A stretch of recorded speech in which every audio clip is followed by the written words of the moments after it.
Hi guys, myself Seema Sheljanand. Thanks to come to my channel. In this video I will discuss about membrane protein. बच्चों, इससे पहले मैंने membrane structure के बारे में already सारे मॉडल्स के को अच्छे से एक्सप्लेन कर दिया है, अपने चैनल पे अपलोड कर दिया है। शॉर्ट्स के फॉर्म में भी एक मिनट का वीडियो डाल दिया है। मेम्ब्रेन लिपिड में भी हमने देख लिया। इस वीडियो में हम मेम्ब्रेन प्रोटीन की बात करें। अगर सिलेबस के अकॉर्डिंग चलते हैं तो आइए देखते हैं। ये है आपका फर्स्ट ईयर का फर्स्ट पेपर का सिलेबस और इसमें जो है यूनिट 1 का ये फर्स्ट पोर्शन हम डील कर रहे हैं। ये plasma membrane chemical structure already हो गया है, लिपिड हो गया है और ये वाला पोर्शन क्या है आपका प्रोटीन। अगर ये प्रोटीन जब एक्सप्लेन मैं कर दूंगी तो फिर ये वाला सेक्शन आपका यूनिट 1 का डन हो जाएगा। ठीक है, तो हम सिलेबस के अकॉर्डिंग चल रहे हैं। अगर आपको और कुछ इम्प्रूवमेंट चाहिए या फिर कुछ और एक्सप्लेनेशन चाहिए या फिर कुछ भी सजेशन देना हो तो कमेंट सेक्शन में ज़रूर बता दीजिएगा। आइए देखते हैं। आई अगेन रिपीट, मेरे नोट्स में आपको लैंग्वेज बहुत ही कम मिलेंगे, डायग्रामेटिक फॉर्म ज़्यादा होगा।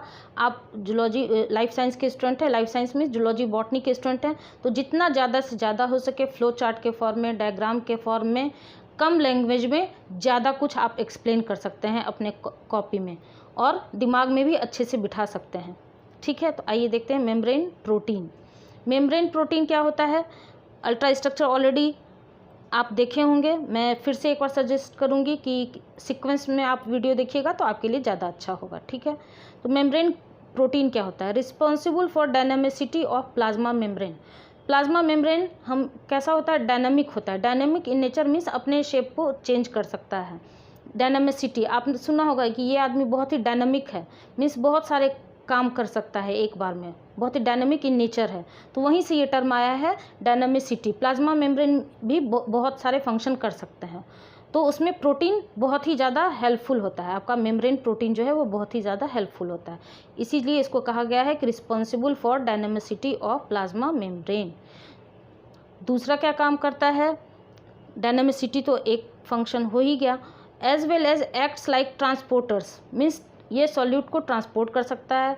रिसेप्टर्स, रिसेप्टर का नाम आप सुनेंगे सेल सिग्नलिंग में। जब मैं सिग्नलिंग पढ़ाऊंगी, एक्सप्लेन करूंगी तो उसमें सिग्नलिंग में लिगेंड और रिसेप्टर आता है। लिगेंड कोई सिग्नल देता है और रिसेप्टर उस सिग्नल को रिसीव करता है। तो ये मेम्ब्रेन प्रोटीन रिसेप्टर की तरह भी काम कर सकता है और एंजाइम की तरह भी काम कर सकता है। दो तीन प्रॉपर्टीज आपने देखा। Responsible for dynamicity of plasma membrane, I again repeat, as well as acts like transporters, receptors and enzymes etcetera.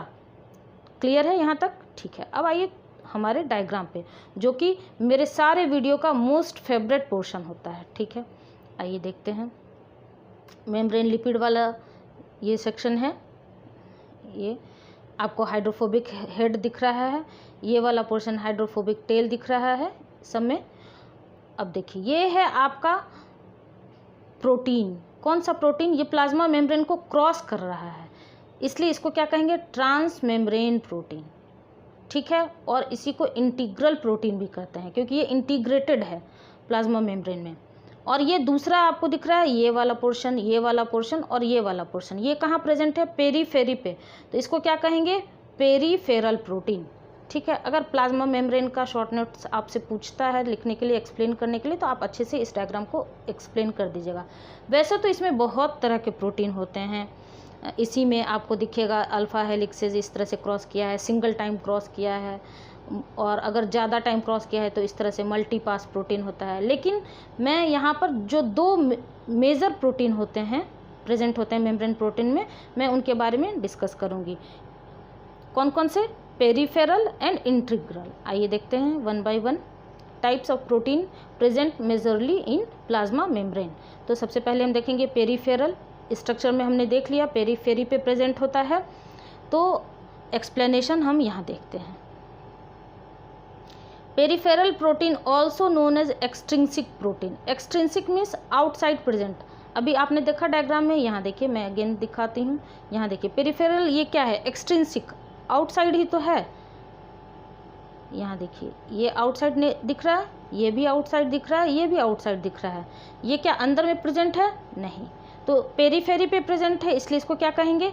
Peripheral. और आउटसाइड प्रेजेंट है इसलिए इसको क्या कहेंगे? Extrinsic. I again repeat, peripheral protein also known as extrinsic proteins. Those proteins bound to membrane, ये जो peripheral protein present होता है वो इनडायरेक्टली भी बाउंड हो सकता है और डायरेक्टली भी बाउंड हो सकता है। इनडायरेक्टली कैसे? विथ, देखिए बच्चों ई के ऊपर में अगर डैश होता है तो उसको विथ से डिनोट करते हैं, अगर ई के नीचे डैश होता है तो उसको विदाउट से डिनोट करते हैं। साइंस के स्टूडेंट है, थोड़ा बहुत इस सब चीज़ को जानना आपके लिए ज़रूरी होता है। विथ इंटीग्रल मेम्ब्रेन प्रोटीन, अगर इंटीग्रल मेम्ब्रेन प्रोटीन के साथ अटैच्ड होता है तो वो इनडायरेक्टली अटैच्ड होता है, और लिपिड पोलर हेड ग्रुप के साथ अगर अटैच्ड होता है तो वो डायरेक्टली अटैच होता है। तो आइए देखते हैं एक बार फिर से डायग्राम में किसको इंटीग्रल बोला गया है। यहाँ देखिए, अगर इंटीग्रल के साथ प्रेजेंट है, इंटीग्रल, आप ध्यान से सुनिए आपको टर्म क्लियर हो जाएगा। इंटीग्रल इनडायरेक्टली, दोनों में इन आ रहा है, याद रहेगा। इंटीग्रल प्रोटीन के साथ अगर अटैच्ड है तो वो इनडायरेक्टली अटैच्ड है, और अगर लिपिड पोलर के साथ, लिपिड हेड ग्रुप के साथ अटैच्ड है तो वो डायरेक्टली है। अगर आप इंटीग्रल याद रखेंगे जो इनडायरेक्टली प्रेजेंट है, दूसरा आपको आपसे आप याद हो जाएगा।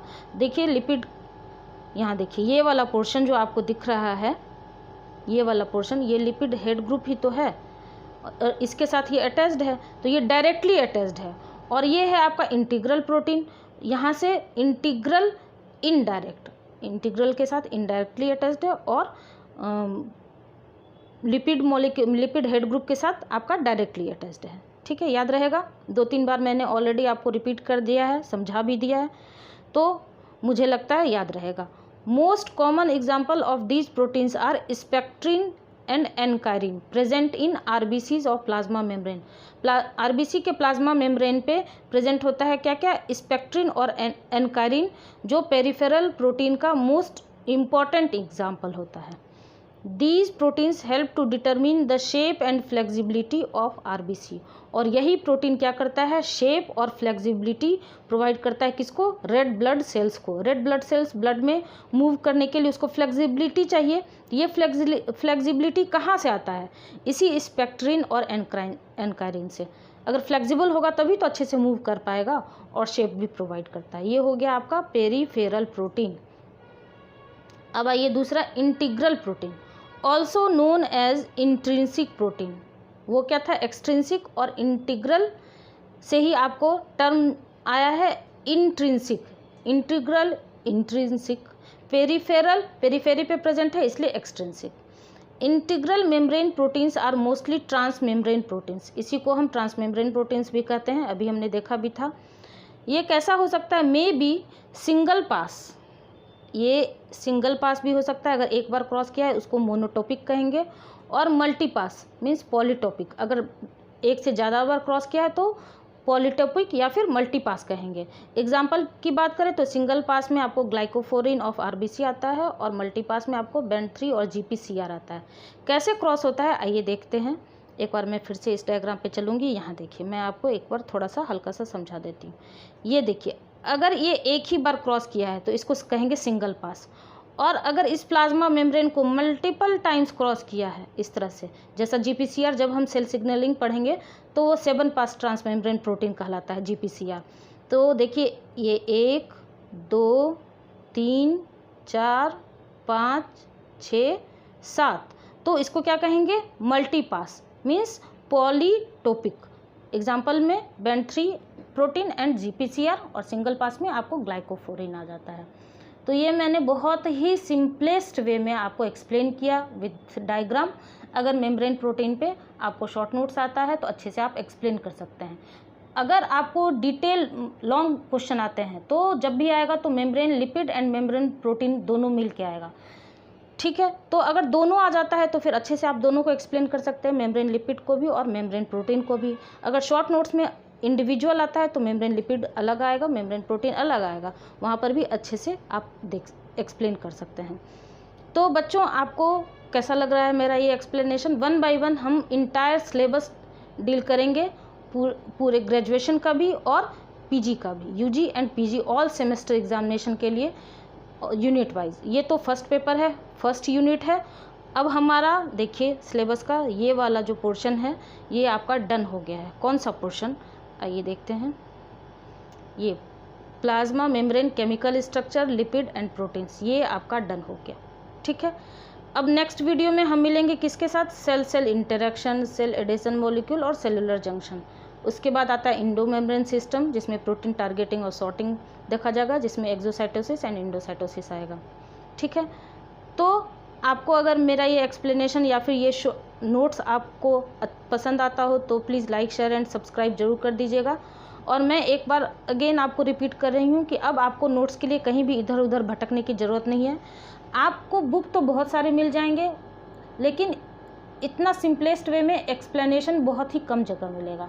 तो इससे ज़्यादा आपको सिंपल एक्सप्लेनेशन कहीं मिल ही नहीं सकता है, इतना तो मैं एश्योर करती हूँ। तो अगर आपको मेरा ये एक्सप्लेनेशन पसंद आता हो या फिर कुछ भी एडिशनल चाहते हैं तो प्लीज़ कमेंट सेक्शन में ज़रूर बता दीजिएगा। मिलते हैं हमारे नेक्स्ट वीडियो में, तब तक के लिए थैंक यू।